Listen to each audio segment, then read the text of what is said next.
if she gets into the main room, I can take care about this, invite him to join us. But I think that we shall begin now. Okay. So I would like to say that it is a great pleasure, a great pleasure to be here with you all, Atilio, Devon, Miguel Angel, our speakers, and of course with Monica as my friend and co-chair. We have been working hard to have this Latin American session. With Manu and all the other ones who are here, many of them my students. I'm very proud to see many of my students here. So, and just as initial words to say to you all what important is for us as Latin Americans. Leonel está aquí. Oh, Leonel. Oh, wow, wonderful, wonderful. Cuba, viva Cuba. Cuba joined us. Bienvenido, bienvenido. I haven't seen, Leonel, buen día. Okay. So we have the complete panel here. Dear Leonel. So I will start presenting you Atilio. It's a great pleasure to present you Atilio, and a pleasure to have Atilio with us in this discussion. Atilio is from Argentina, sociologist, professor of political science at the Latin American Social Science Institute at the University of Buenos Aires. He served as Secretary General of CLACSO, the academic institution of Latin American social science.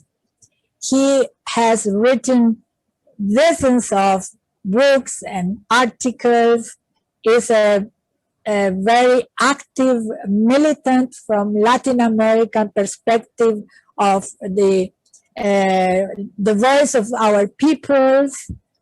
And I think that he has a very, very large biography. Just to present some part of it, I think this is the most important. He has received prizes from Jose Marti Prize, from UNESCO for the contribution of the integration of Latin American and Caribbean countries.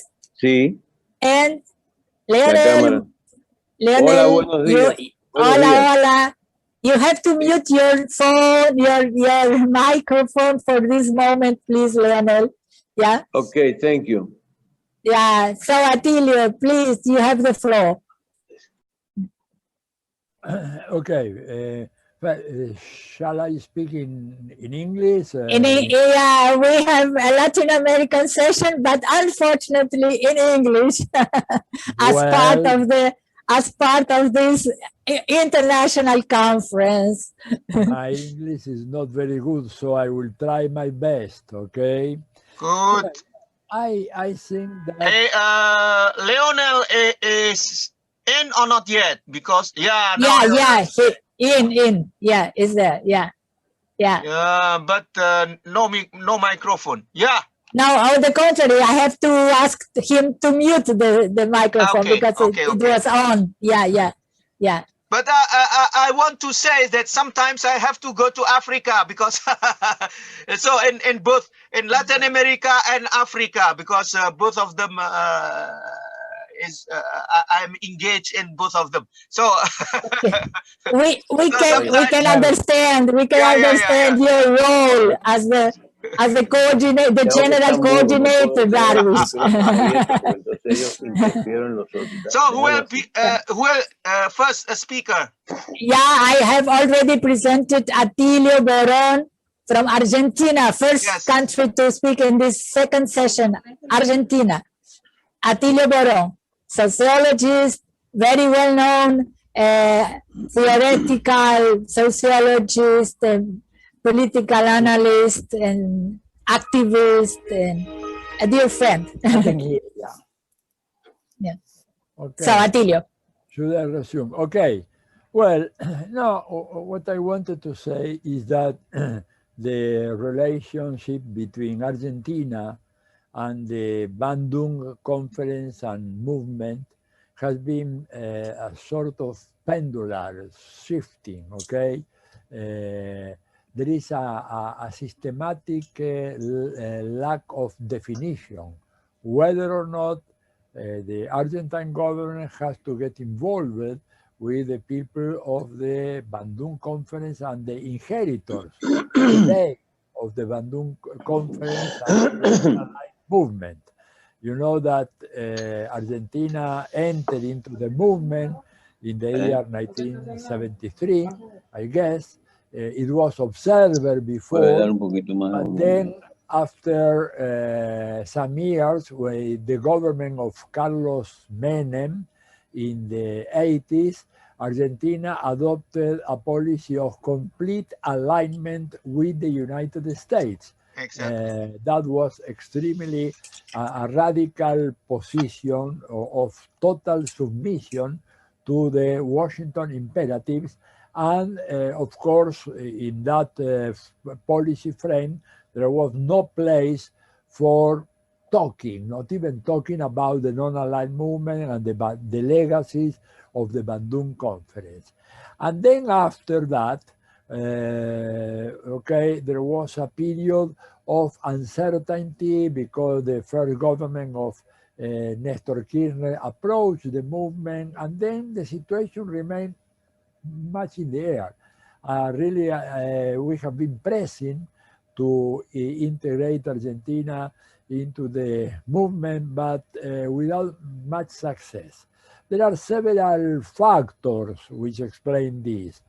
One is the permanent oscillation, variation of the policy orientations in the Argentina government, from governments who made of the self-determination a very important issue, a very basic framework for the international integration of Argentina in the world system, and others who, like the case of Carlos Menem, decided that the best thing for Argentina to do was just to become a sort of partner, minor partner, associated, dependent upon the United States. And this permanent reorientation really affected very much the country. Now we are in a situation in which the uncertainty is still prevailing in Argentina. Despite the fact that after the government of Mr. Macri was over in 2019, the new government still is hesitating about what to do in its foreign policy agenda. On the one hand, it remains very closely related to the former orientation. For instance, Argentina is still a member of the Group of Lima. The Group of Lima was created on the basis of the destruction of UNASUR. And after having destroyed UNASUR, Macri, Piñera, Duque, and Lenín Moreno, they had nothing in their hands, and they said, well, but we have to do something in common. And so they created this pro-sur group, which has basically one purpose, is to be a sort of frontal attack against the government of Nicolás Maduro, which very unpolitely is usually regarded as the Maduro regime, okay? While the government of Colombia, Duque, in which there is, as an average, almost one social and political leader assassinated, killed by extrajudicial executions or paramilitary activities, is not considered a regime, but is considered a democratic government. And unfortunately, still the Argentine government is like Hamlet, to be or not to be, bet in favor of self-determination of Argentina, integration with Latin America, or be a good student, a good pupil of the United States, even during the Trump era. And now there are some rosy expectations, completely ungrounded, that with Joe Biden's situation is going to be different and better, which implies that they have not learned anything about the history of the United States and its relationship with Latin America. And the number one lesson of this history is that for the ruling dominant groups in America, we belong to them. And I am saying this in a very blunt and brutal manner because I was told that when I was a student at Harvard, and then in numberless meetings on international relations in which some American scholars patronizing me told me that, well, Atilio, you have to understand that for us, since the times of the origins of our history as an independent nation, Latin America and the Caribbean were always perceived as part of our own jurisdiction, okay? And therefore, we cannot accept any government which is really going in a different direction of what we expect should go.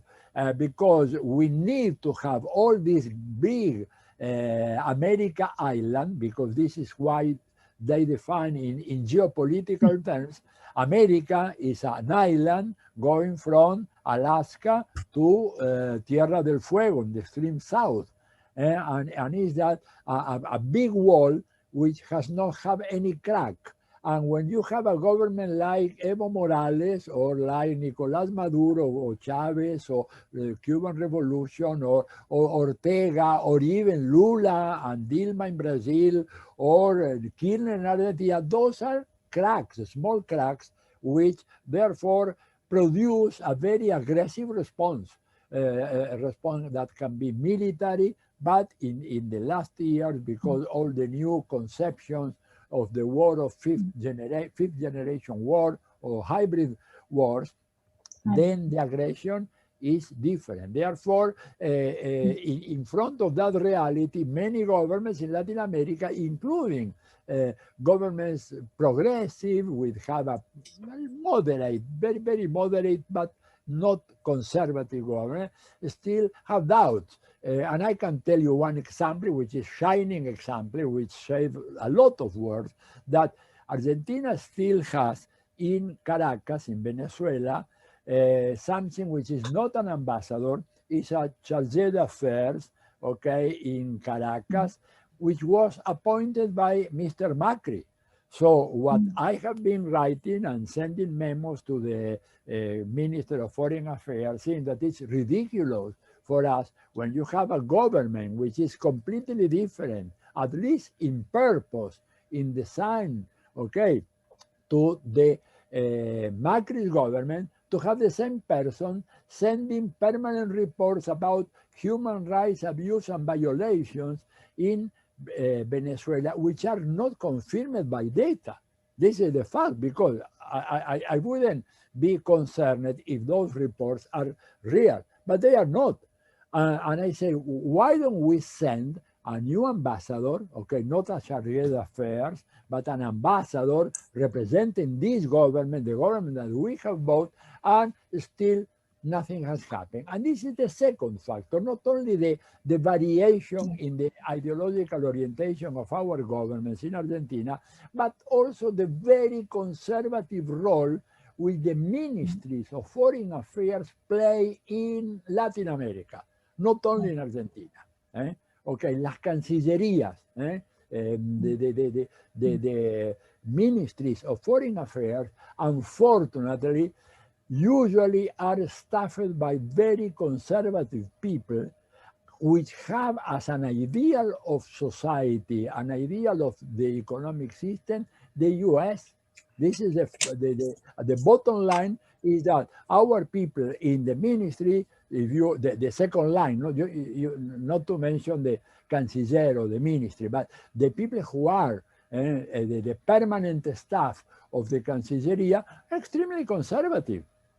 They are saying that, for instance, China is a danger, is a threat to Argentina. Russia is another threat to Argentina. America is not a threat, it's a friend. But it's a friend who have done nothing for us in the last 140 years. Why 140 years? Well, because even conservative governments in Argentina, at the end of the 19th century, I am talking about the government of the oligarchy in 1888, 1889, they fiercely opposed to the American plans of creating a Pan-American Union based on the dollar as the only currency for all the region. Can you imagine that? They were saying us, forget about your currency, your local currency, you will have dollars only, and once they impose the dollar as the only currency for all these countries, well, the autonomy of those countries will be a paper, nothing, nothing serious. Okay, and even conservative governments opposed to that.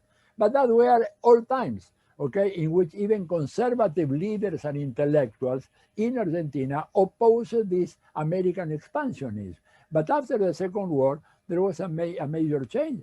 And one of the problems we have today in the ministry, and this is why I mentioned several factors of this ambivalence regarding the Bandung legacy, is that the staff which is preparing the reports for our minister are all biased in favor of the US. And they are reflecting as an international system which no longer exists.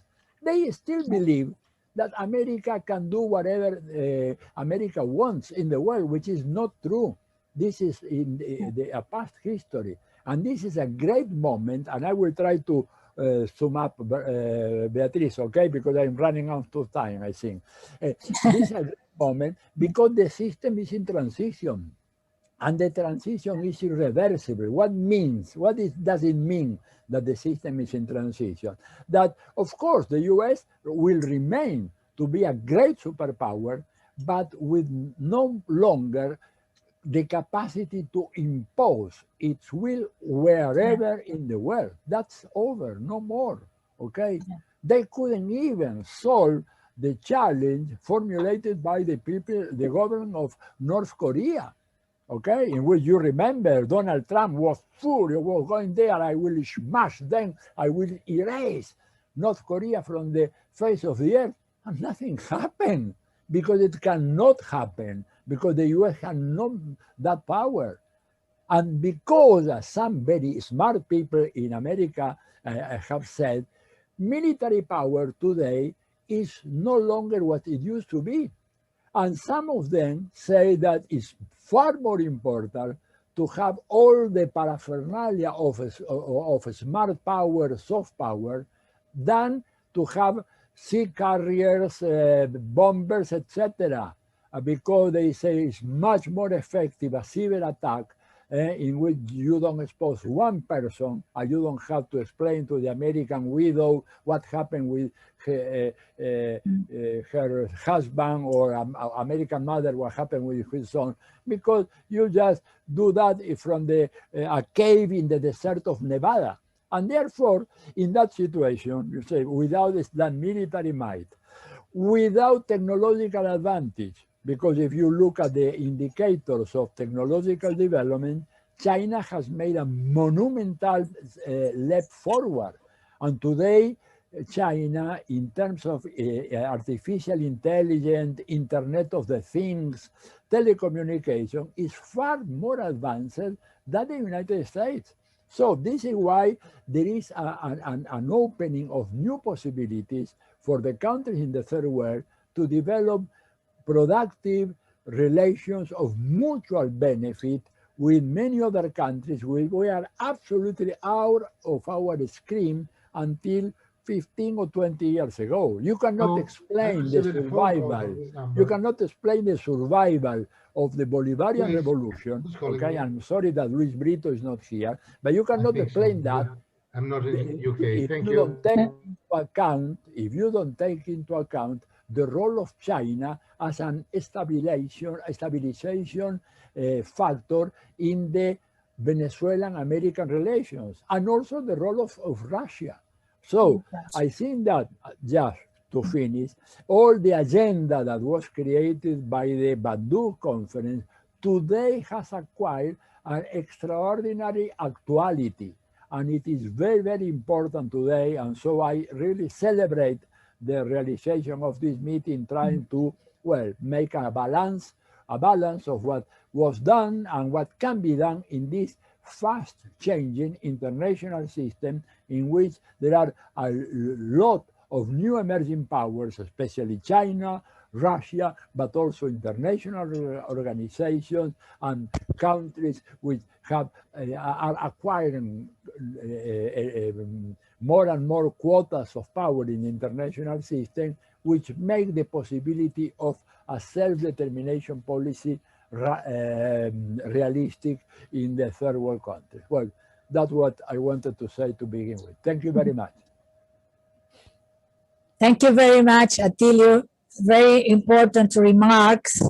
I think that it was very, very clear for us to hearing you and to remember how we are seen by the Americans in Latin America. The Monroe Doctrine is alive and very much alive, and they, generation by generation, they return to that idea that we in some way are part of their area of influence and we have to follow their determinations, and that's our destiny, has been our destiny. I think we have a huge challenge to imagine the ways to create alternatives, and of course NAM and Bandung are inspiring examples of what we have to do. Our duty is to remember that it was possible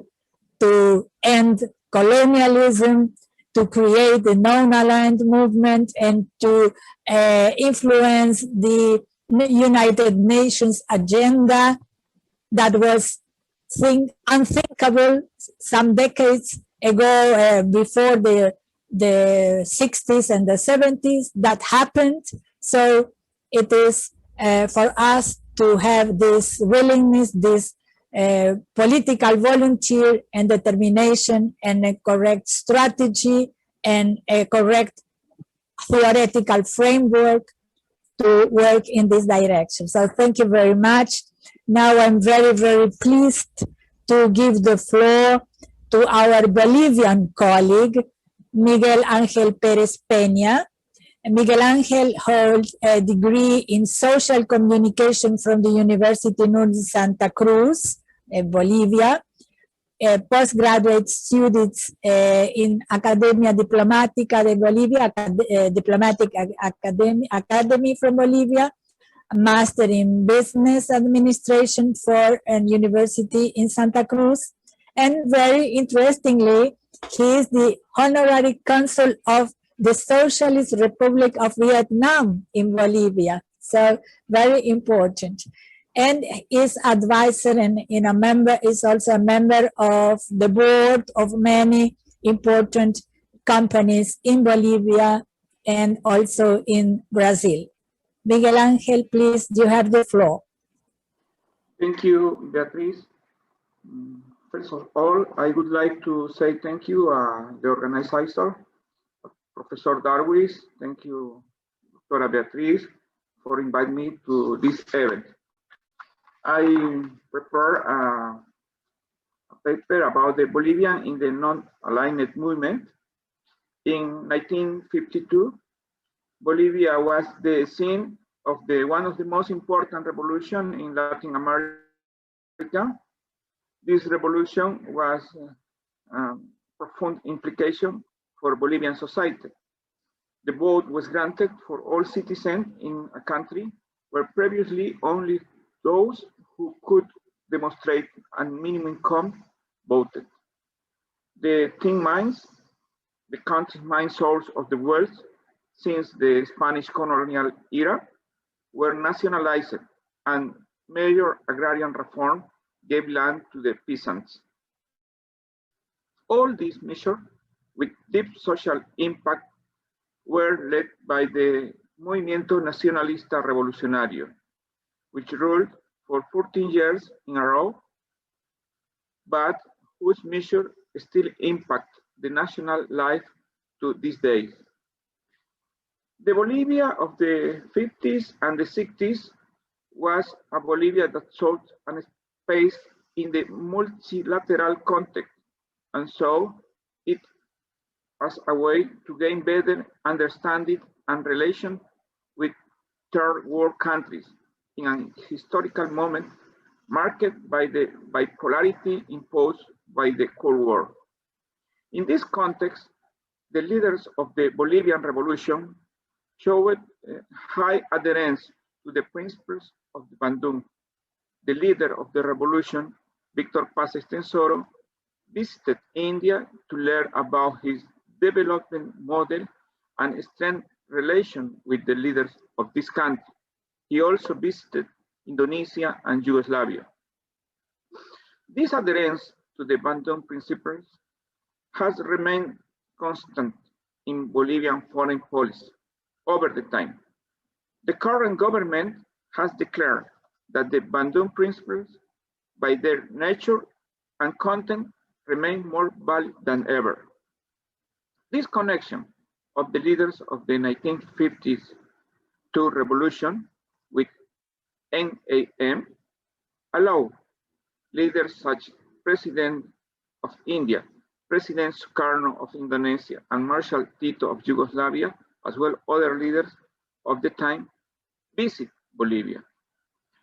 Bolivia is proud to have been present as an observer at the Belgrade conference, continuing this process, which is now 60 years old.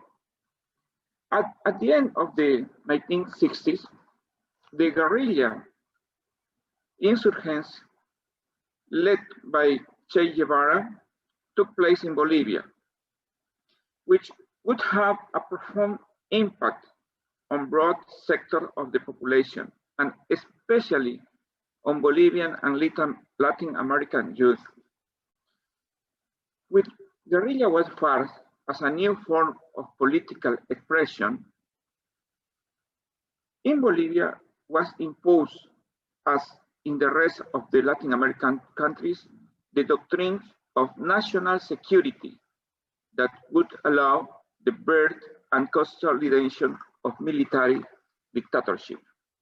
In Bolivia, dictatorship would come with a bloody cap in 1971, in fact, that would align foreign policy with the United States. When the military period came to an end and the country was democratized, it would once again return to the previous foreign policy agenda. This link with the NAM, thus in 1979, Bolivia became a full member of the NAM.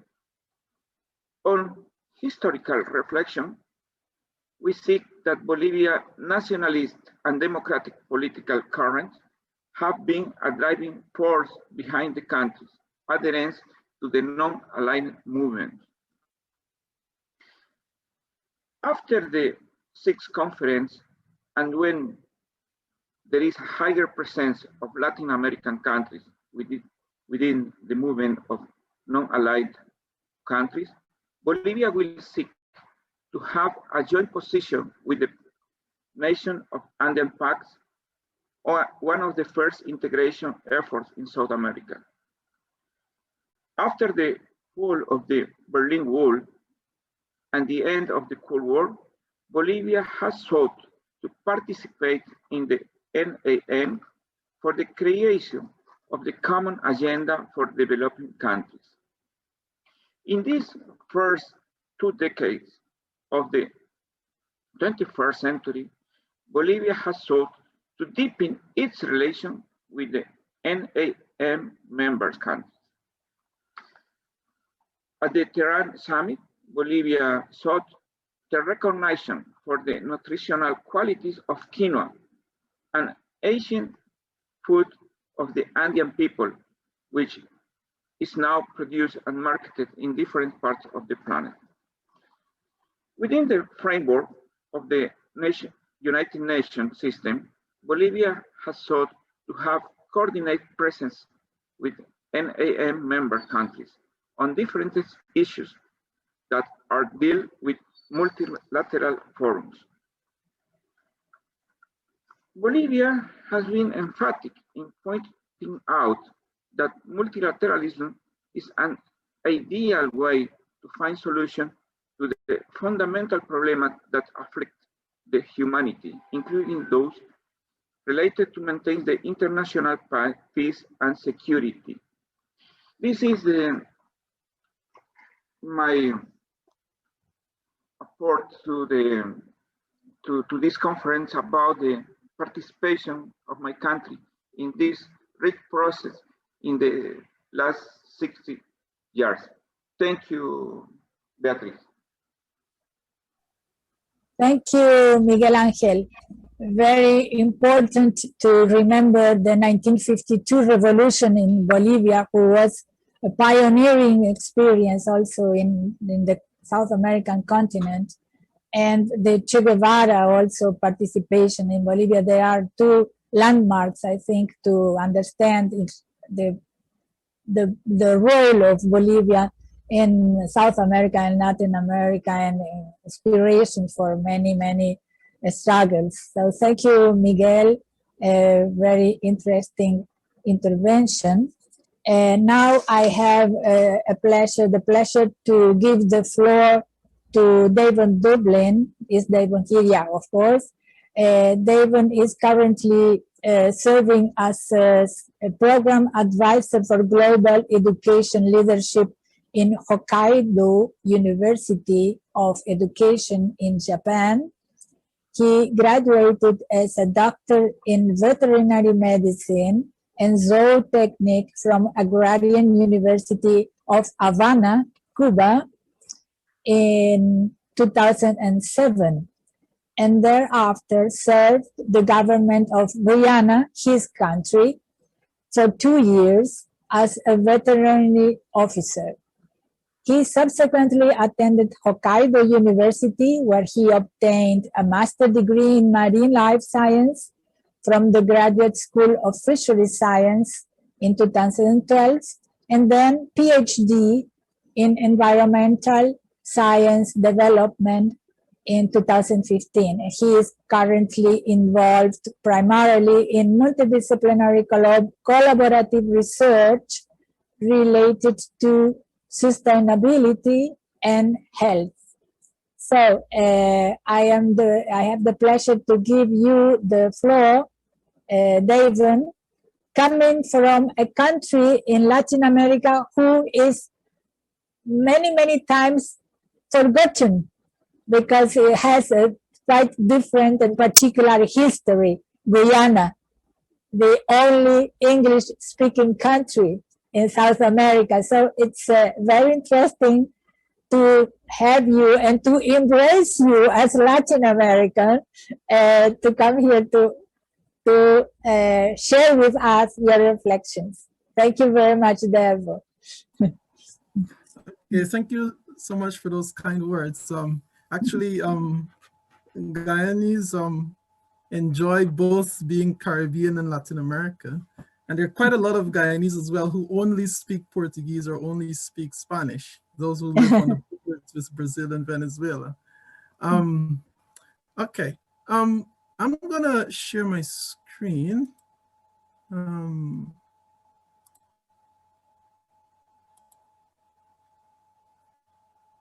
I hope you can see that.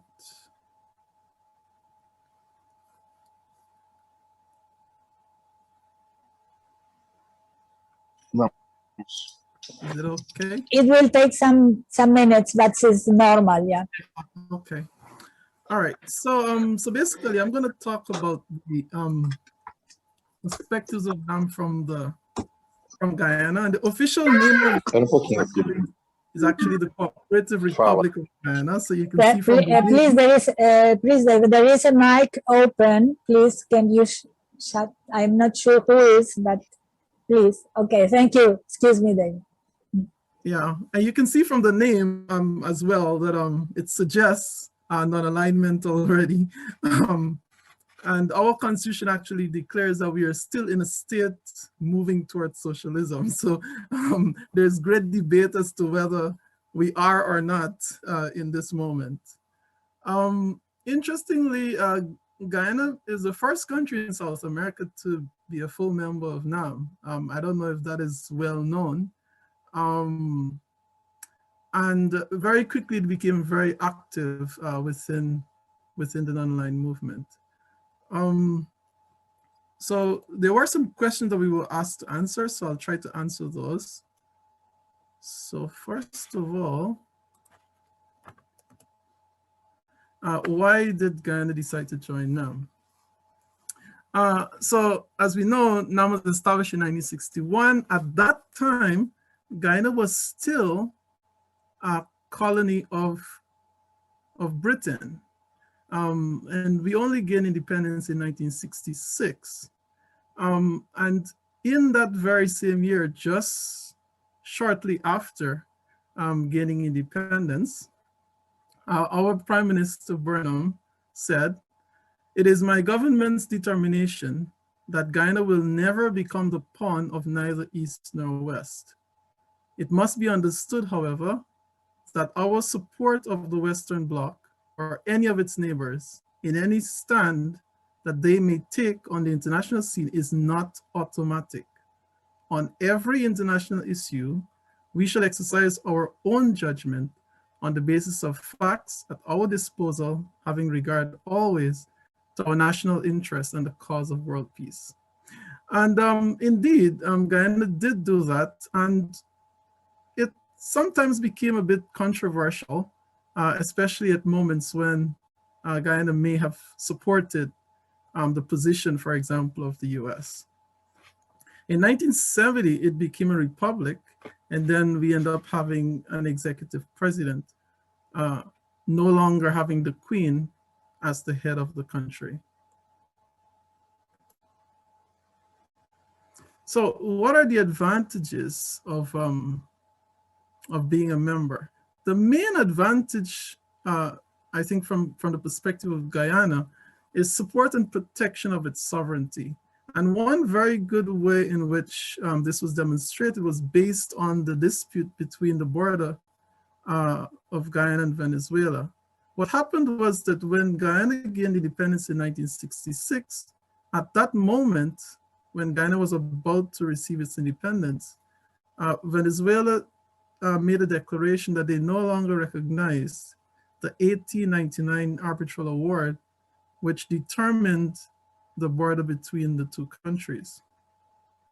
And what happened was when Venezuela tried to join the non-aligned movements in 1982, because Guyana was already a member since 1971, and the stance that Venezuela took in relation to the border, that caused Venezuela to withdraw their application for membership, because that was actually one of the main discussion points in terms of Venezuela becoming a member. So had it not been for being a member of NAM at that moment, you can see the support for Guyana in relation to its sovereignty would not have been that prominent. So I think this example actually showed how beneficial it was to be a member so soon after gaining independence. And also, because Guyana is such a small country, doesn't really have any military might to talk about, Guyana relies a lot on the Charter of the United Nations and the principles of the non-aligned movement, because that is the only way in which it can really guarantee the integrity of the nation itself.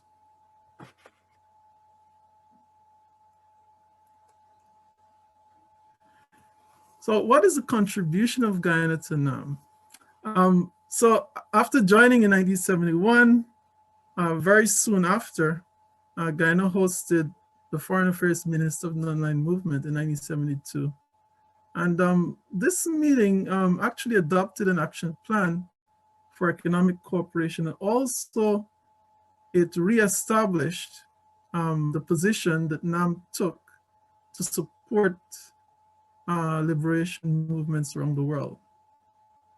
And this is one of the points that actually Guyana took up as its mandate, which was to support liberation movements in Africa and Asia, but primarily in Africa. And then Prime Minister Burnham, he attended the Non-Aligned Movement Summit in Zambia, and this is what he said.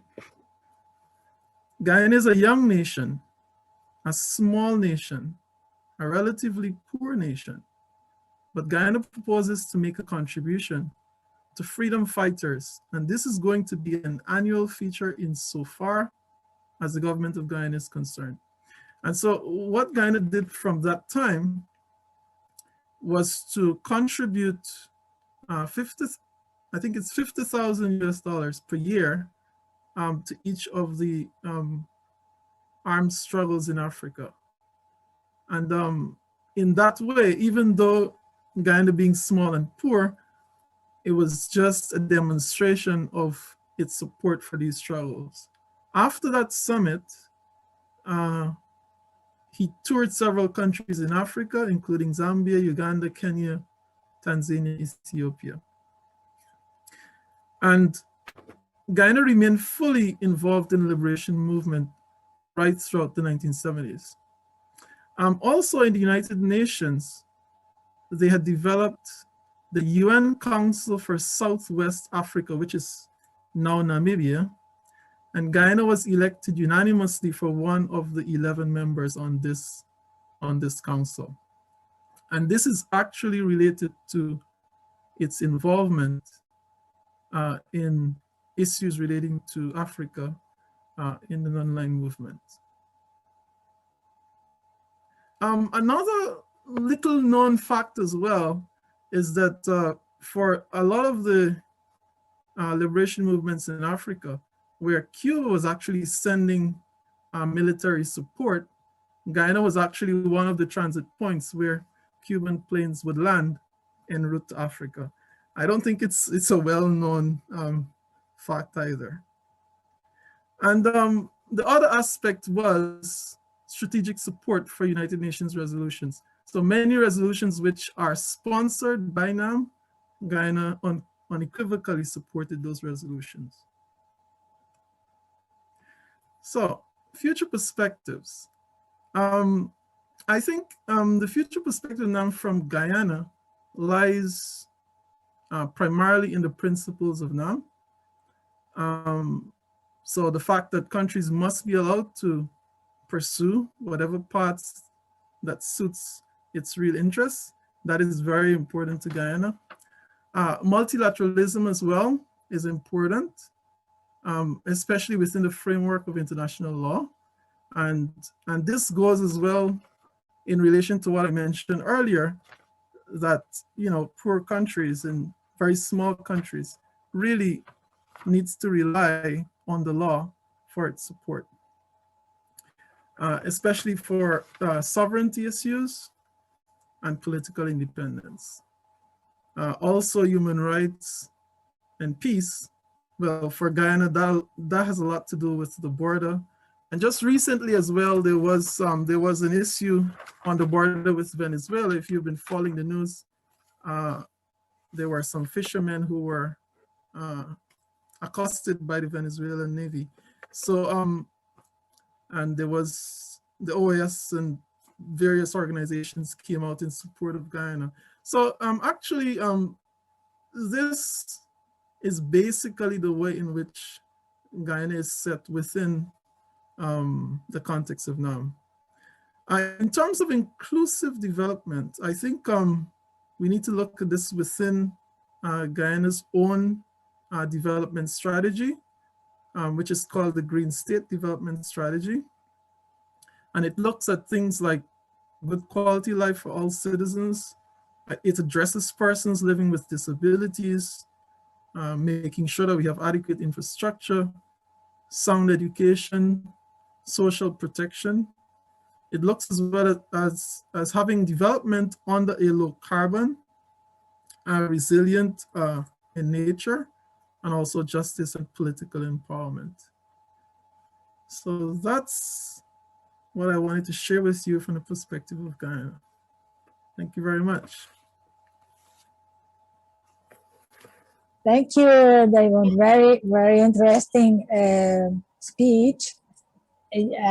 I really didn't know some of the details you give, so you have given us. So very, very interesting, because Guyana, as you know, and as we all know, is, as I have said, in some way forgotten, yeah, as a member of our continent. And that's really a shame and a pity.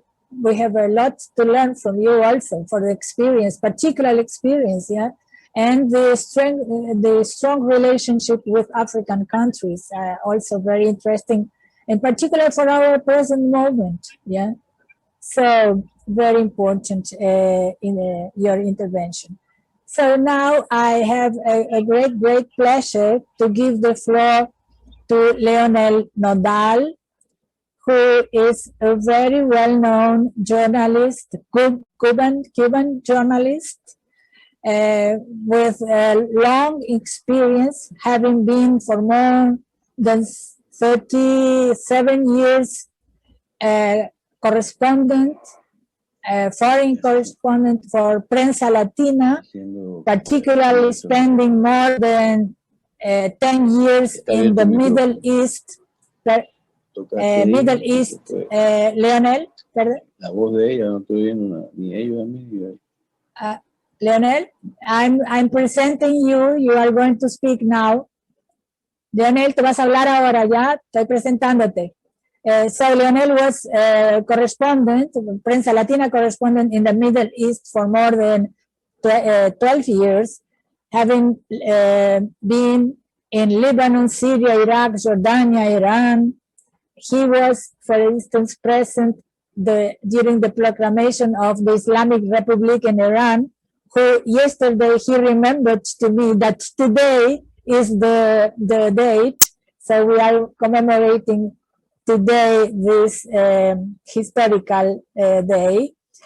And he was invited by Fidel to join the official delegation of the Cuban official delegation to many international conferences, particularly to India. He has been in the New Delhi conference with President Fidel Castro. And also he has been the editor, the chief editor for Latin America in Prensa Latina, analyst of political international politics, and nowadays he is also a columnist writing regularly to Juventud Rebelde, who is the journal of the youth, yeah, the Cuban youth, and one of the most important newspapers in Cuba. So Leonel, you have the floor. I am very pleased to give you the floor and welcome here Cuba to our round table. Well, thank you very much. I think, are you hearing me okay? Yeah, okay, right? Perfect.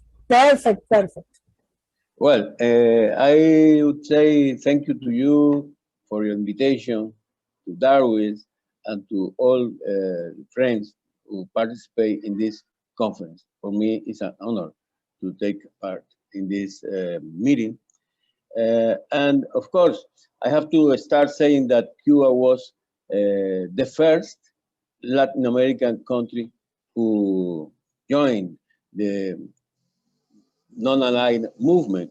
It took part in the first conference in September 1961. And that's important because this step was not a casualty. It was the presentation of a Cuban ideology, revolution, foreign policy to the rest of the world.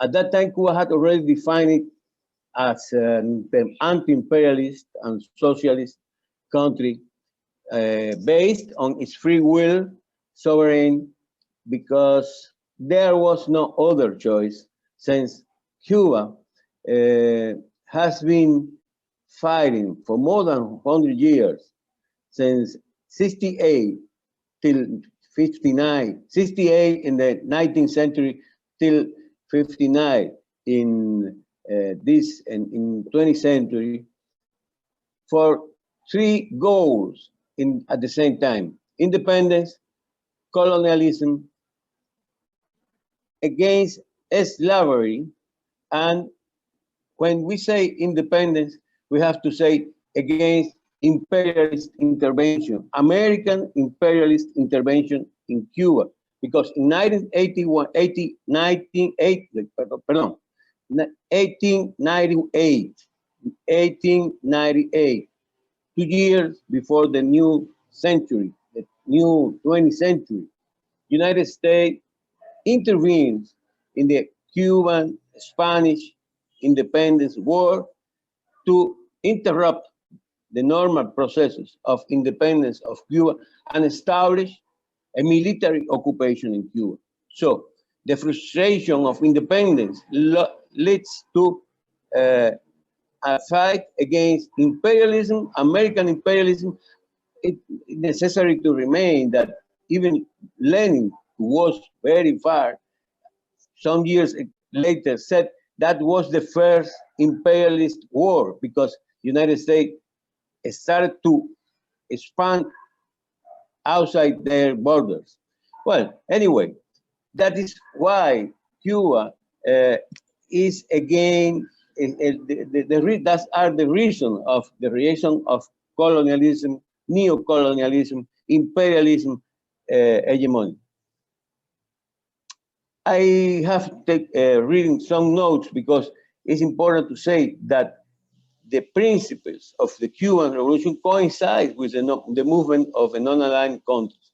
And it's also important to remember now the fact that it is Ernesto Che Guevara, the well-known comandante, who is assigned by the direction of the Cuban Revolution in 6 months after the triumph of the Cuban Revolution led by Fidel Castro, to take contact, to go to the Cuban, from Cuba to visit the countries of the founders of the Bandung movement, group in 1955. And Che starts a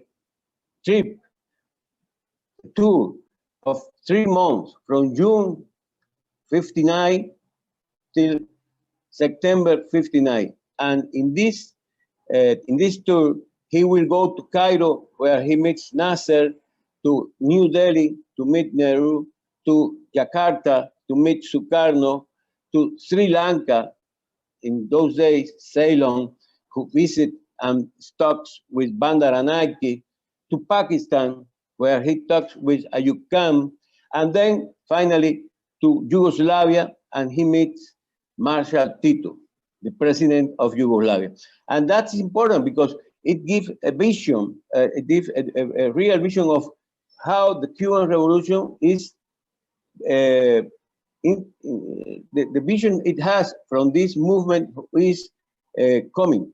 And in fact, after he returns to Cuba, he writes an article where he explains Cuba has been invited to the new conference of Afro-Asian peoples, he says, and he adds, an American country will expose the truth and the pain of America before the August conclave of Afro-Asian brothers. It will not go by chance. It is the result of the historical convergence of all the oppressed people in this hour of liberation.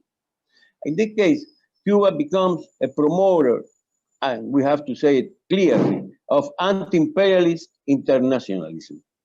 And At the root of this genuine, autochthonous, anti-imperialist policy of Cuba is the warning of Jose Marti, the main leader of the independence of Cuba, who since 1895 has warned against the danger of the expansion of the United States on our America, he says, which goes from Rio Grande in the Mexican border to Patagonia.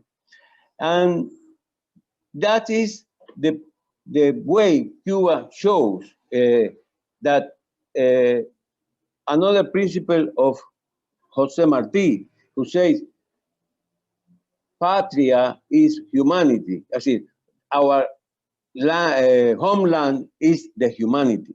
And that is a principle who is guiding our our steps in the days till today. I would like to say that it is well known, and our colleague from Guyana mentioned it, that the solidarity of Cuba with African countries also has become very important and will become very important after our integration to the non-aligned, because it will take a direct participation in the liberation of all the last of the Portuguese colonial power, Angola, Mozambique, and of course, Namibia also from the apartheid system. And even it makes his contribution also well known, and contribution to the end of apartheid in South Africa. And then also, this also started just after the Cuba goes to non-aligned movement. In 1963, Cuba gives its military and medical assistance to the Algerian Republic to preserve its independence. And from that on, it goes. Well, also it's necessary to say that Cuba presided the movement during two periods, in the 79, 83, and in 2006 till 2009. And Havana hosted the meeting of heads of state of both summits, the sixth summit and the 14th summit in 2006. And that is important also because when everybody started to say disintegration of the Soviet Union and the European socialist country will mean the end of non-aligned countries, or no need of any movement like this, Cuba will insist in the validity of tasks of the non-aligned countries.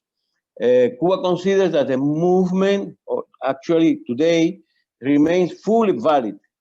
And well, I could start talking about politics, more politics, but I know this is a very important moment.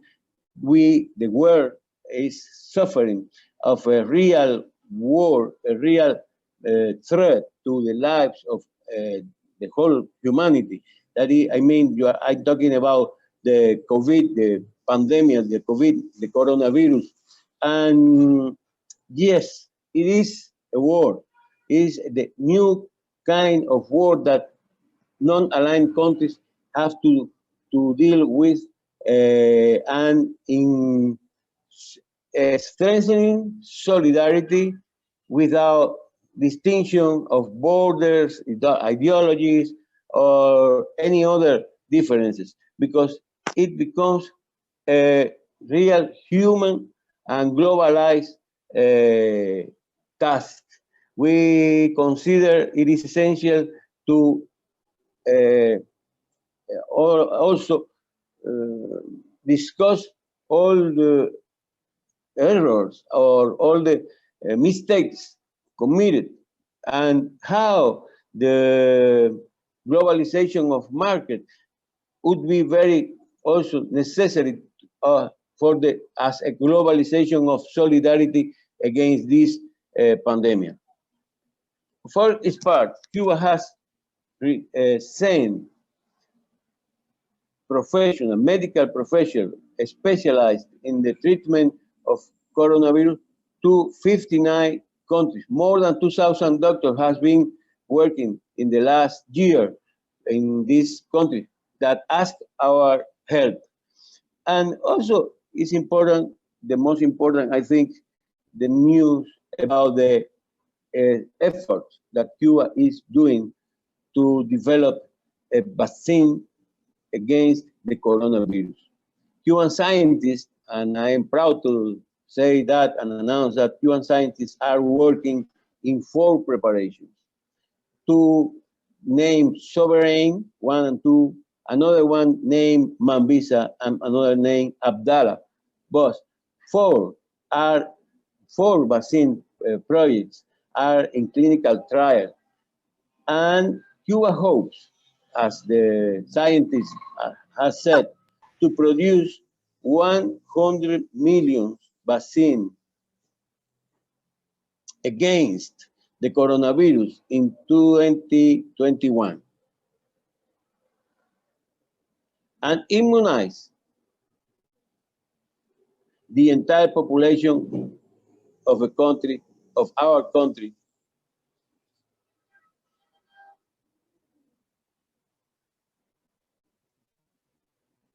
if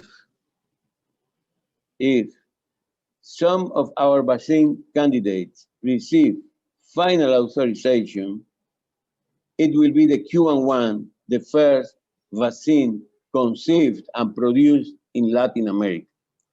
This has been stated by the organization of United Nations Organization for Industrial Development. And it's a very important news for the non-aligned movement countries, because it shows the way all of these countries can and are that have the possibility to develop a real solidarity. The Finlay Institute announced recently that in agreement with the Pasteur Institute in Iran, they have agreed to take part in the development of one of these vaccines.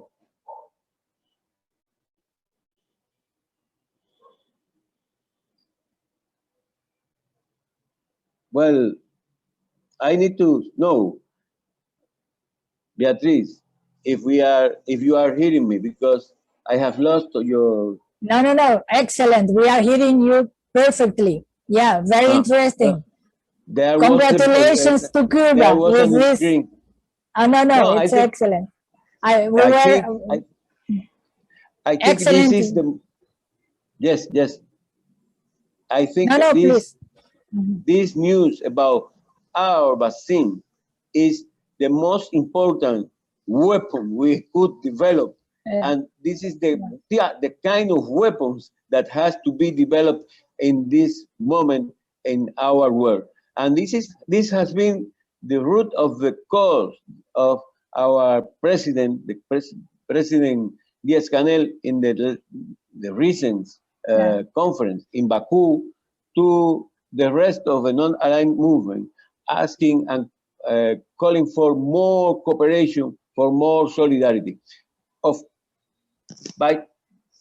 Unfortunately, there are a group of countries that are already interested in and taking part in this in the production of this vaccine, like Vietnam, Venezuela, Iran, Pakistan, and India. And it's a very nice, very good news I wanted to stress in my conference, because history, 60 years of history of Cuban participation in a non-aligned movement would be very, very long story. And we are very grateful to the non-aligned movement, because the non-aligned movement also helped Cuba to overthrow many of the threats that were put on our way during these 6 decades. So thank you very much. I ready to ask any question or to continue in this kind of conference. Thank you. Thank you, Leonel. Very, very important, your speech, and particularly, of course, what you have said recently in relation to these 4 vaccines that are being tested. And that's all Latin America should be proud to have this example of Cuba dedicating its efforts to this weapon you mentioned as a weapon, the weapon to solve this terrible challenge we are facing, which no other weapon is willing or possibly has the power to solve. Only science, medicine, investment, and political will to put this in favor of all the people democratically distributed. So thank you very much, Leonel, for sharing with us not only an historical background of the participation of Cuba in the non-aligned movement, but also the antecedents, as you mentioned, this tour, Che Guevara's tour, only some months after the victory of revolution, this pioneering bridge from Cuba to the non-aligned movement that was even only an idea at the time in 1959. So very important speech. Thank you very much. I'm very happy to be able to have you with us after all the problems, the technical problems we faced the last days. Okay, so unfortunately, we don't have with us our Venezuelan invitee, Luis Brito. Also due to technical problems, he informed us that his neighborhood in Caracas is facing some restrictions in relation to electricity many hours a day. And that's the reason why he is not here with us today. But on the other hand, that means that we have some minutes for a discussion. We have 15 minutes left. And I have seen some questions here in the chat. One from Paulo, so I can give the floor to Paulo, please, to put the question openly for everybody. And any other who would like to put questions or some commentary or whatever, please can raise the hand. Yeah, thank you. So you have the floor, Paulo. Okay, I apologize with Beatriz, because from a mistake of me or of Darius, I was not registering in this seminar like the other years, like you know. Well, I have been, as you know, working a lot and living in Latin America. I'm an external observer, but I know it very good. And I want to start with one memory. I had hearing what Atilio was saying. Latin America has been and is and will be considered by the United States always like the backyard. I was remembering that in June 1999, we were in Rio in a conference to the joining of UA with the Mercosur, and everything was successful, fantastic, 54 chief of state like that. And we start working on that. I was coming for holidays in Italy in December and had to take the plane to come back. Stop. Everything was stopped. Then we asked, what's happening? Then we went to Brussels and asking, no one was talking. Till the end, we talked with the then president, Prodi, was Italian of the Commission, and he said, we received orders from the United States, from Mr. Clinton, Madame Albright, not to involve in Latin America. Latin America is to us, from the Americans, we give to you East Europe. And that was, and we had the big mess of arriving all the East countries in Europe directly. And America didn't left nothing. So it was completely cutting out a process that was going very good. Then there were 10 years between 11 September and the death of Bin Laden, America was busy some other place. And we had a very nice springtime in Latin America, and they were working very good. UNASUR, they were making practical things. COSIPLAN, the IRSA program, the integration of Latin America, fantastic projects, all prepared and like that. We were working on that. Then slowly it was coming down the government in Chile, then it was arriving Duque, then it was arriving Macri, then it was arriving Bolsonaro, whoever it is, and everything has been changing. Now, the fact that Brazil is, for the moment, in the hands of Bolsonaro is paralyzing completely every activity in Latin America. Because no one from outside, we're assisting to many conferences, we're talking.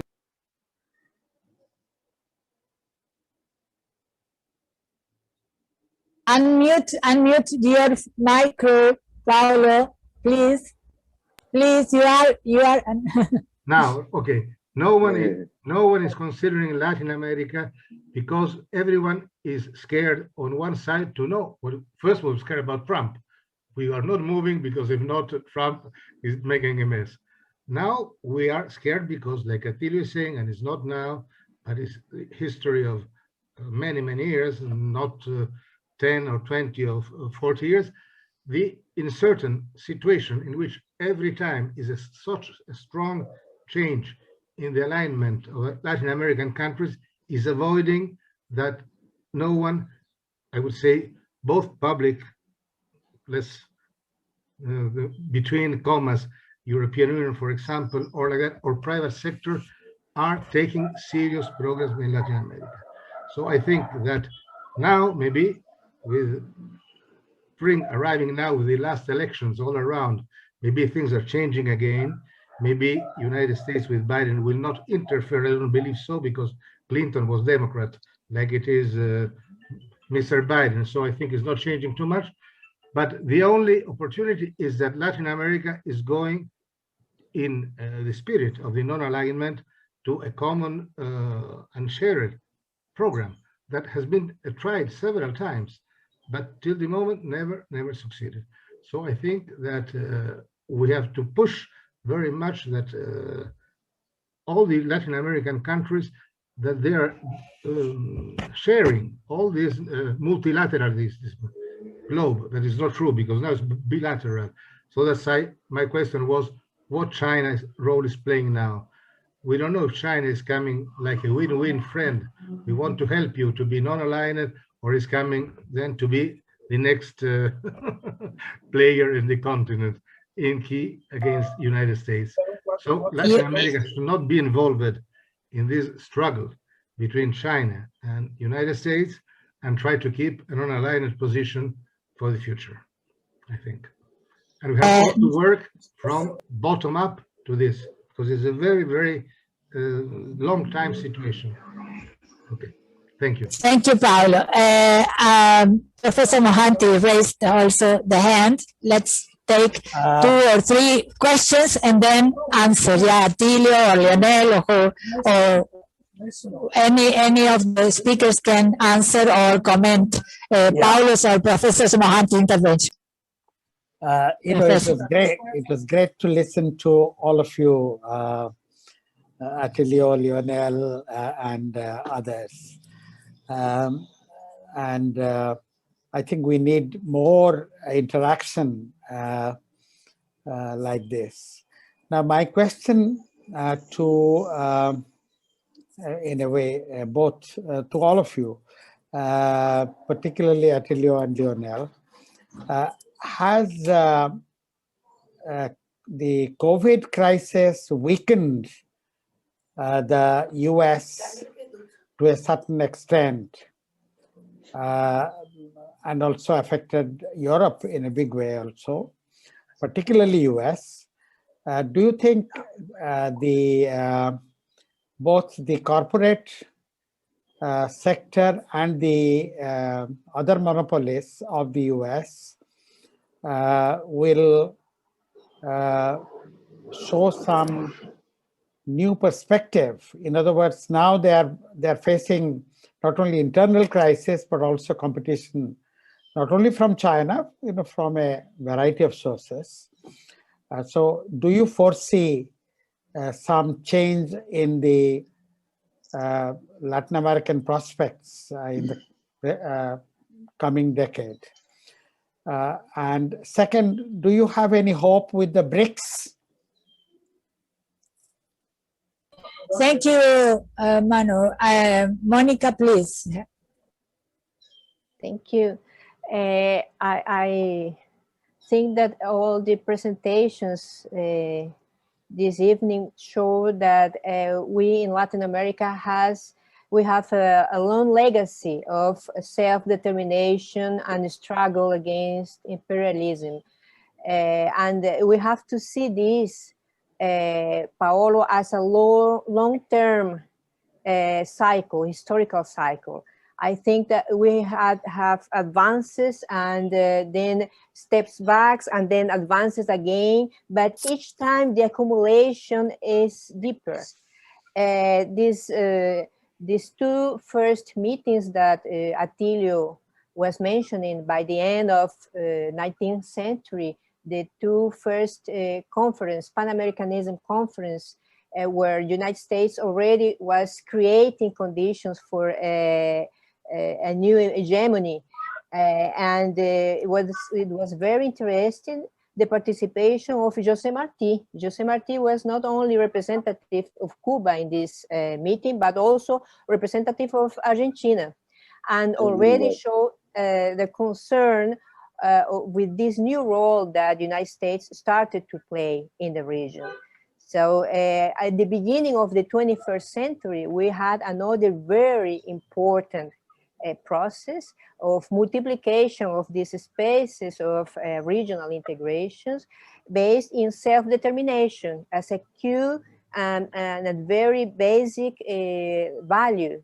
So we have spaces like ALBA, for example, Alliance of the People of some countries of South America and Central America, based in cooperation, collaboration, was because of this kind of initiatives that, for example, Venezuela was able to broke the United States policy against Cuba with cooperation with petroleum and try to solve some energetic problems, internet problems in Cuba based on this cooperation, also with Argentina in the worst moment of the Argentinian crisis, 2001. So I think that this is part of a legacy that our region has, and we are certainly in front of a new process of accumulation, of a political accumulation in our region. I think it's not going to take too long that we will create the conditions to return to these projects of regional integrations, even to be able to negotiate with China in the terms that the Chinese people is putting, the Chinese government is putting in a win-win relation. We are not doing this in Latin America right now. We are just replacing one hegemony for other, but we have the opportunity to have real strategic relations with China. China has a policy to Latin America approved in 2008. And there is another version that they updated in 2014 that says clearly that China is interested in a strategic relation with Latin America, based in a cooperation, collaboration, world of peace. And we have in this an opportunity. And of course, our oligarchies and the right is not interested in this kind of relation with China. It's still, as Atilio said, I totally agree with him, is still looking to the United States as an main alliance, but we have to recognize that the United States has a big crisis, don't have the possibility to solve their internal crisis, nor political, nor economical, and they, as a matter of fact, don't have anymore the conditions to lead this hegemony anymore. So we are in a new world. This is a new world that we didn't have 50 years ago. And this is the new conjuncture where Latin America have to think the possibility of a new moment of a non-alignment movement in the world.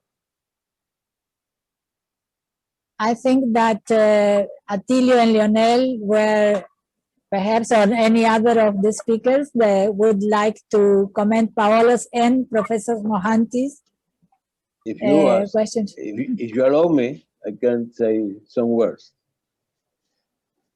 Yeah, please. Yes, because all Monica and the others who has put their questions has remained some important points. The situation in Latin America today is not the same of 60 years ago. We have not even 20 years ago.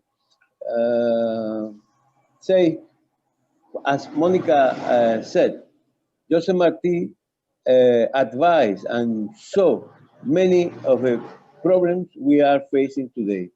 And his rights are there. And we have to come back all time to our excuse me, Noel. Those who are not speaking, please unmute the phone, the micro. Please, Rafael, unmute the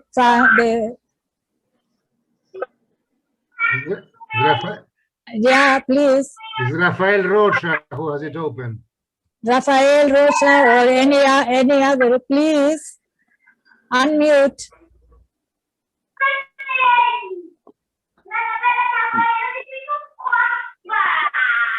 Yeah. Well, Nodal, go on. I am not sure if yes.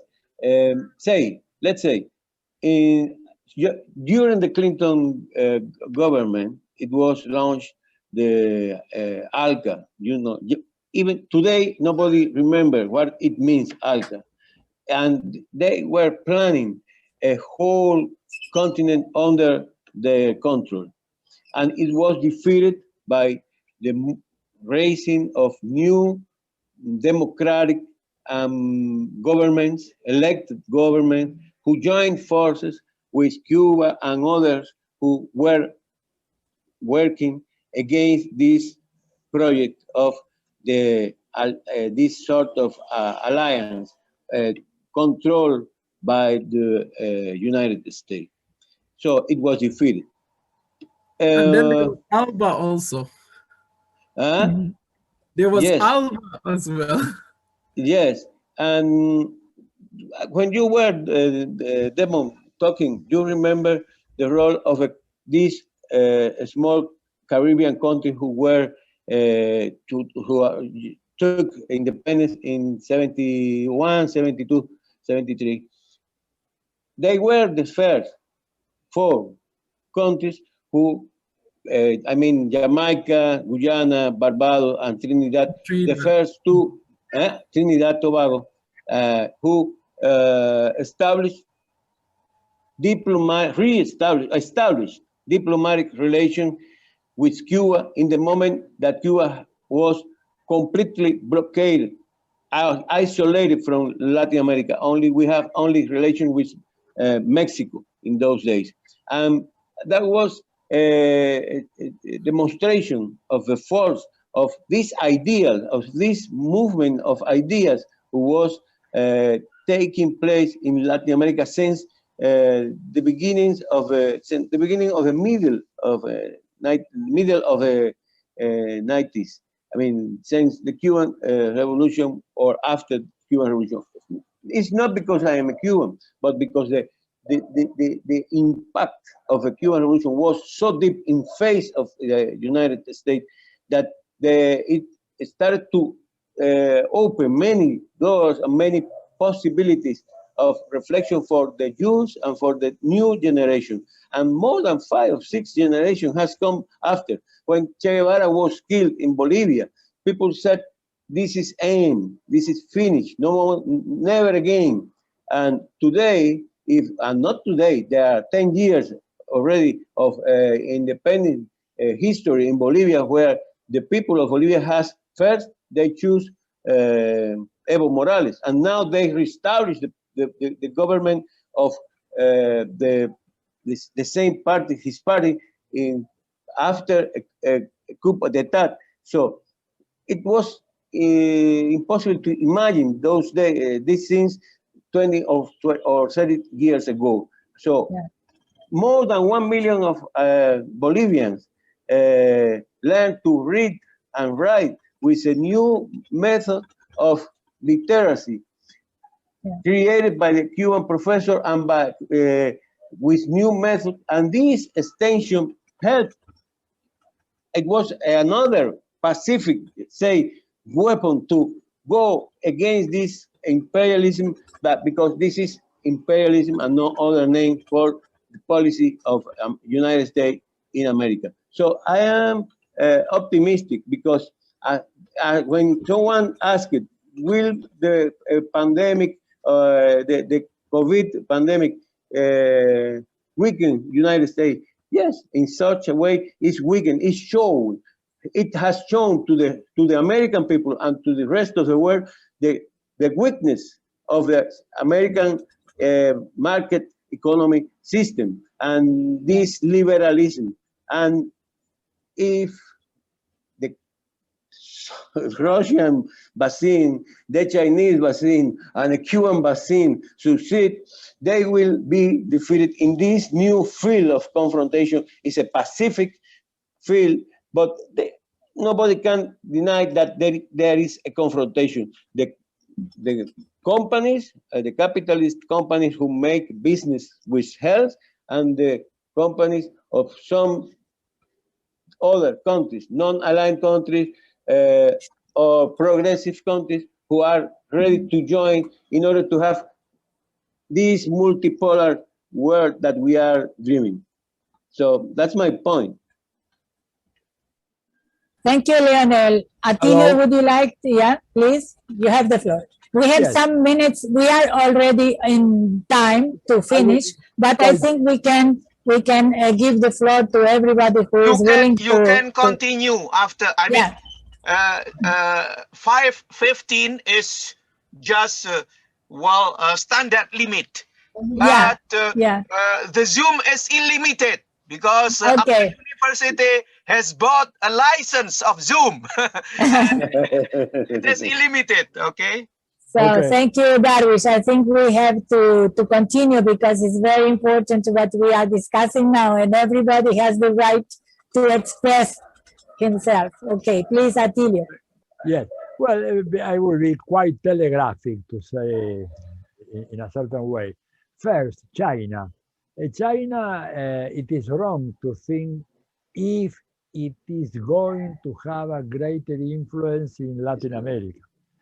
China has already obtained a very great influence, not only Latin America. It has made something which not even the United States, after the Second World War, was able to obtain, which is to become the first commercial or financial partners of 144 countries in the earth. This was never happened during the era of the US supremacy. So this is the reality. This is why Americans are so scared and so angry, okay, about China, because they were not able to be there. Wherever you go, the influence of China is immense, and it will keep growing. Of course, some people say, well, are we then going to change the master of the empire? Will be no longer in Washington, and the master will be in Beijing? No. Why? You know why? Because the Chinese leadership is too smart. They are too smart to fall in that trap, the famous Thucydides trap. What they are going to do is to develop all sorts of relationships because this is what they want. But even suppose that there is some mad Chinese who say, well, we will have to build an empire as the Americans have done. They can't do that. They don't have even the military might. They don't have 1,000 military bases all around the world. They don't have almost 90 military bases in Latin America. They don't have hundreds of military bases in Europe. So this is out of question, absolutely out of question. And also, they don't have the language. They don't have the language. We are talking in English, not in Mandarin or in Spanish or in Portuguese. Why? Because the imperial system was organized on the basis of the supremacy of the UK first and the US. And they have become the universal language of communication. And this is a very powerful instrument that the Chinese don't have. They are not longing to have Mandarin as a universal language. That will never happen. So, but that does not mean that China is going to be an irrelevant actor in the international system. Quite on the contrary, but it will not become an imperialist power. That's quite clear. I wrote an article. You look, this is from 1994, published in an American journal, okay, in which I said the end of hegemonic era, the end of Pax America. Of course, they almost killed me because I wrote this while I was as a visiting scholar at an American university. But we know now that we live in a post-hegemonic environment. Of course, the US is still a very powerful actor, no question, but they cannot do what they want. But in the years after the Second World War, they did, okay, with some limitations. Second, the US and lawfare, somebody asked me, I think it was Paulo. Of course, lawfare is a great American invention, like fake news. And these are the basis of the soft power today. Look, there are plenty of data, but let me give you a sort of color, as they say in journalism, una nota de color, okay? When the new American ambassador came here to Argentina, at the very last time of the Macri government, he offered a press conference. And the people asked, well, what is your job? What do you think will be your priority task now in Argentina? He said, and I'm quoted, to help to reform the judicial system. End of the quote. Reform the judicial system.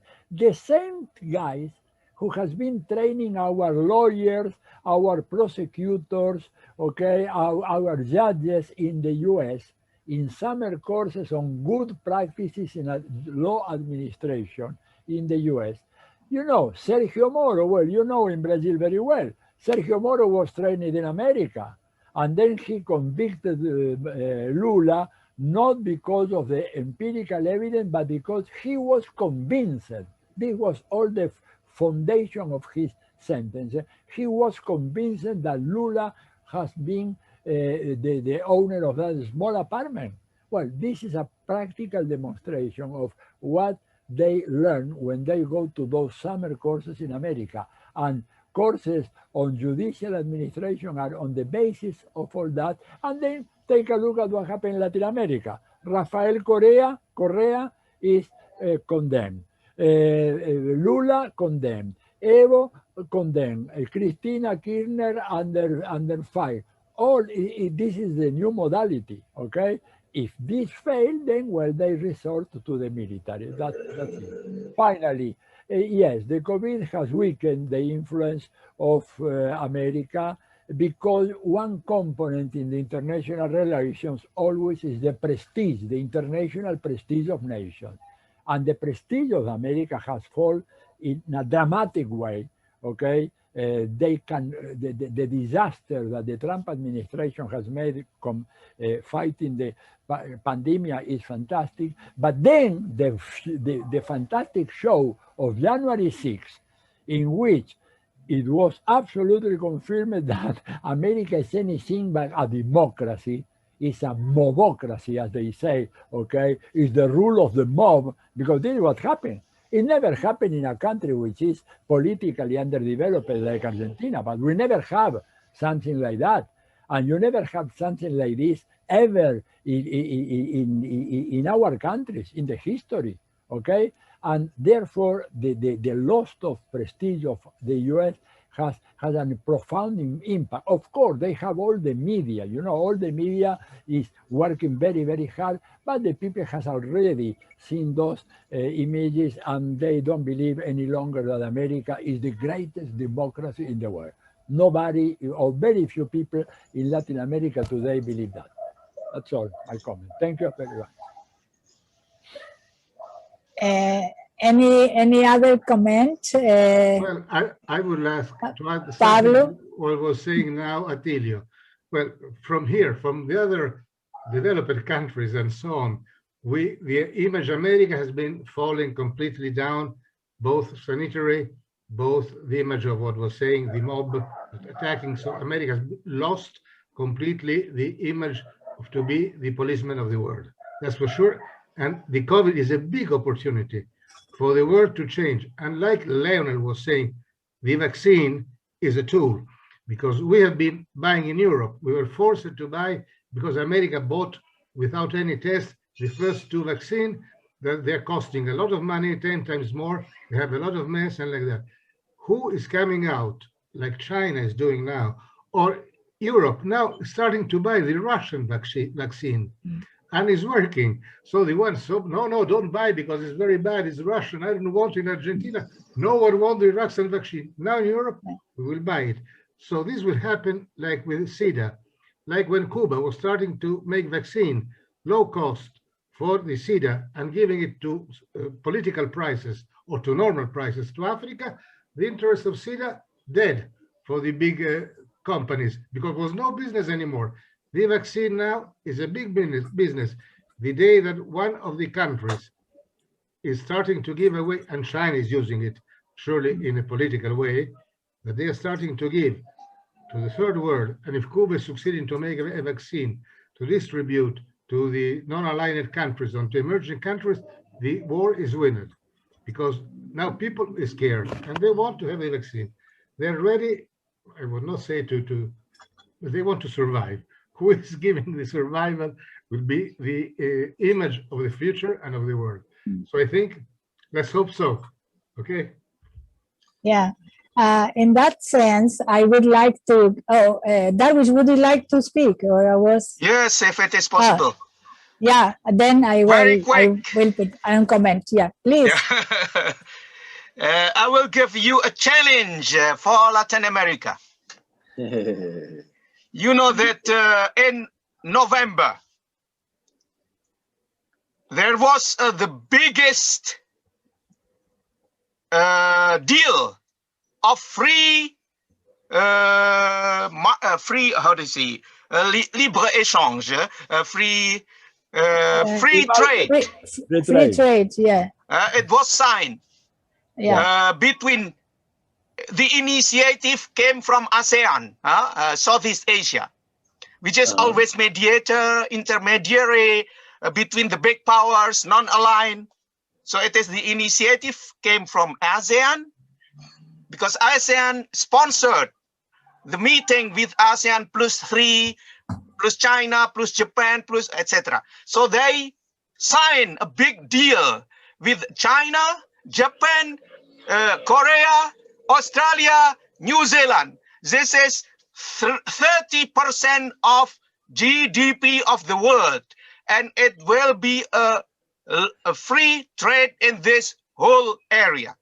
What does it mean? Yeah, since Mano is here, I would like to say that India withdrew from this deal. So if India join, will be a very gigantic free trade in Asia. Yeah. And it means that the trade between Asian countries now is very important, more important than Asia with outside. Okay? Asia has what they need. They have raw materials. They have human resources. They have technology. They have money. So the challenge for outside Asia is, what can Latin America offer to Asia? That's what I want to give a challenge to Latin America. The same challenge I give to my students in Europe, because I'm director of master's degree of business with Asia, where my students are supposed to work in Asia or with Asia. Now, what can Europe offer to Asia? What can Latin America offer to Asia? Challenge! I would say, Darwis, the Yes. agreement is already covering more than 50% of the world peace. Oh, yeah. The RCF, Yeah, so much yeah. more. It's already Yeah. like that. And the Yeah. RCF with India withdrawal is again the main player, but is China. This time with Australia, New Zealand. So it's breaking the front of the Western, let's say, powers, and probably is taking the place of the Silk Road. So I think that this agreement can be an opportunity for Latin America. Latin America can offer commodities and primary goods. Depend the way what she's getting back from Asia. Let me take the floor for a few words. Yeah, yeah. Well, Cuba had, as in other fields, when I was talking about the non-aligned, our integration to non-aligned as a founder, practically, country in Latin America. Well, we are taking part already as a member, an observer member in the Asian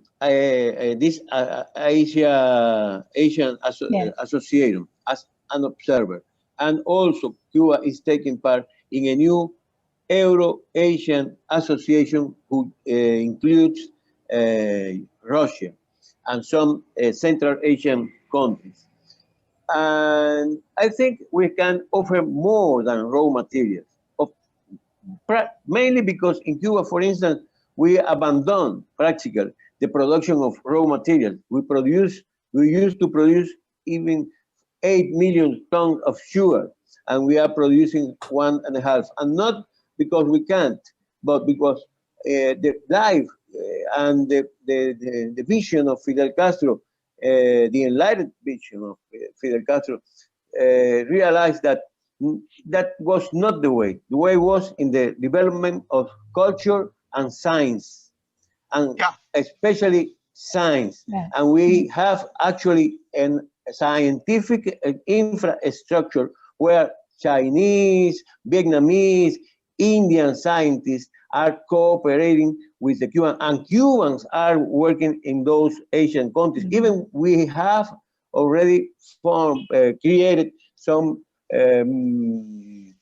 joint ventures for the production of some medical products who are originally produced in the Cuban Scientific Center, like one of the Everferon, who is unique in the world and has been used by the Chinese health system in the first days of the pandemic. And also, even in the United States, has been constituted a joint venture with a scientific researcher of New York to produce the only one vaccine for lung cancer. And this is so important that they, even with Hans Burton and with blockade, because if they're interested, they have obtained the permission to develop this vaccine, because many Americans were violating the blockade, the American blockade, to come to Cuba to receive health treatment with this vaccine, who permit to live with lung cancer for many years, when, of course, it is discovered early, not at the end, of course.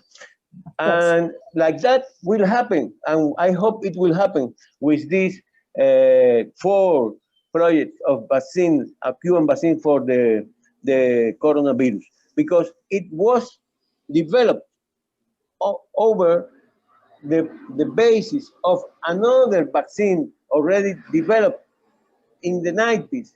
That was the first world vaccine, against meningitis. It didn't exist. It was against Ebola. Against Ebola. Ebola. No, it was with the meningitis. So there is, we don't know. The people from Google came here.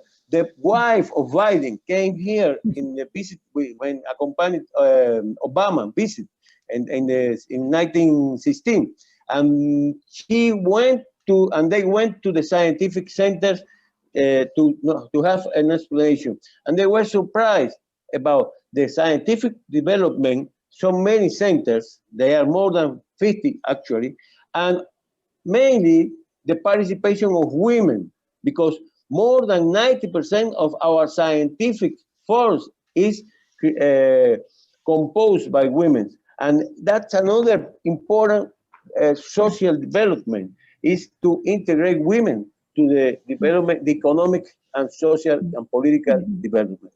Those steps are what we can offer to Asian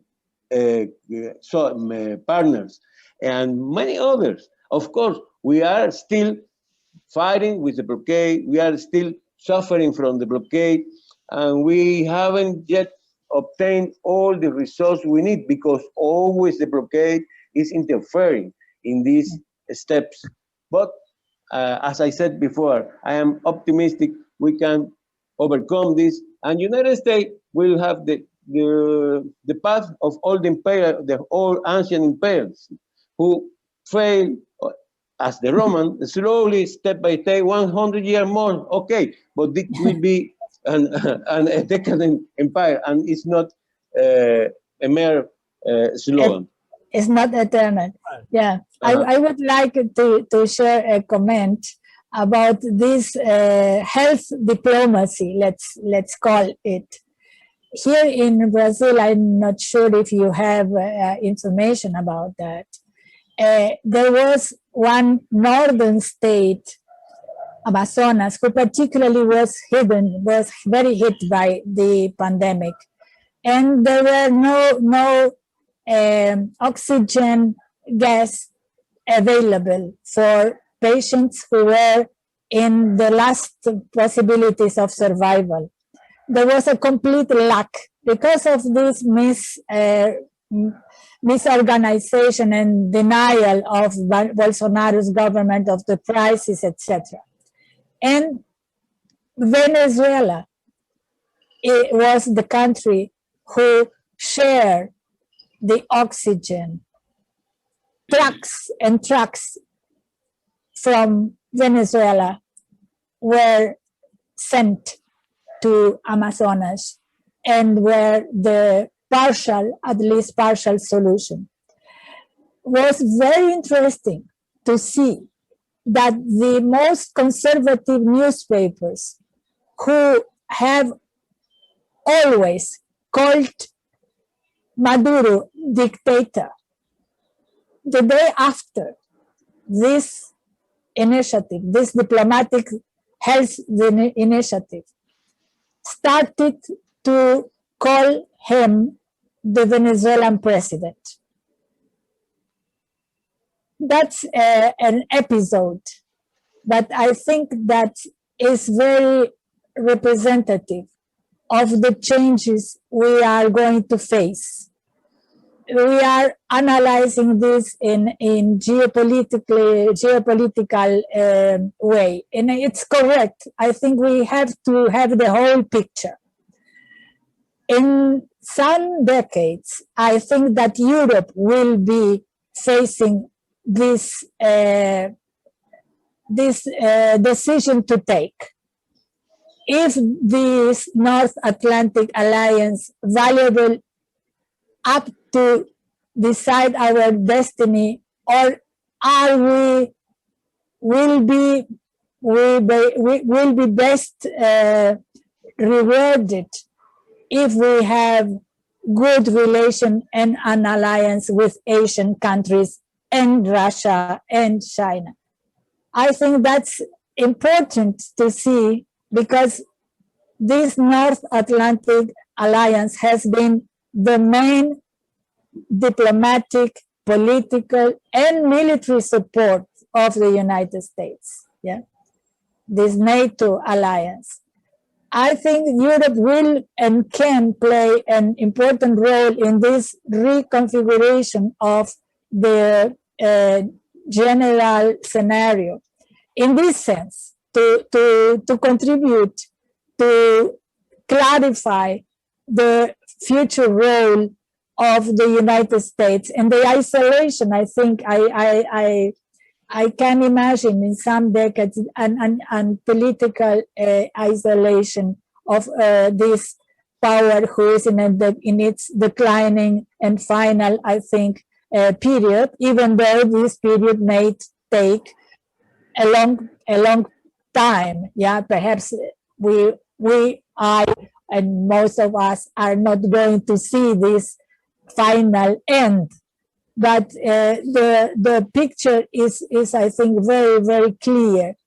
In Latin America, unfortunately, there was not wisdom enough to understand that the audacity of the Brazilian diplomacy in joining BRICS should be a path taken with very careful complementary measures, because it was to be waited a very desperate response from the United States, yeah, from all what we have been analyzing.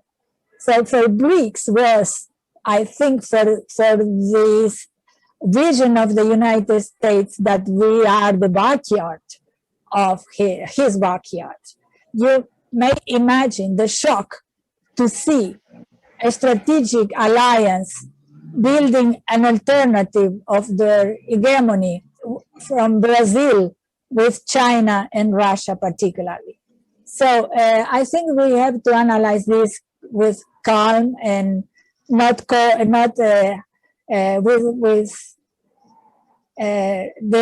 time enough to understand where we stand, to reevaluate our forces, our value, our possibilities. And I also am very positive, and I hope and I'm convinced that this period, particularly in Brazil, has no possibility to continue, because they can't give the answers that the country is needs. Yeah. So, but of course, that's the period we are facing now, and in the short term, is a difficult and dangerous period in Brazil, particularly. I'm very aware of that. But we have to think in the long term, in the long perspective. That's our challenge in a conference like that. Yeah. And in this sense, I'm very, very positive that we will have a different future. And the historic background of our Latin American countries, what we have been discussing here, showed that we have energies, we have examples. One of the examples we have, Darwish, this directly trying to answer your question, what can Latin America show or give, or which interest? Raw material is one of the possibilities, but I think that we in Latin America have very valuable experiences of grassroots organizations that are creating very important alternatives, local alternatives in this period of pandemic, for instance, and that should be analyzed and studied. The Aboriginal, the Indian communities, but not only, they are in this moment giving us lessons on how to manage in this pandemic, you see. So the discussion is rich, but I think we are very, very late, particularly for those who are with us from Asian countries in the other side of our beautiful blue planet. And I think we should put an end, at least trying to finish. Darwish, please, see, or Monica, or of course, if there is any other person who would like to share with us some ideas, and then we could perhaps put an end and resume tomorrow. We have also many interesting sessions tomorrow, and the final great assembly to share all these experiences we have been discussing in the different sessions. Beatriz, I want to show something because Darwish is here now. Yeah, please.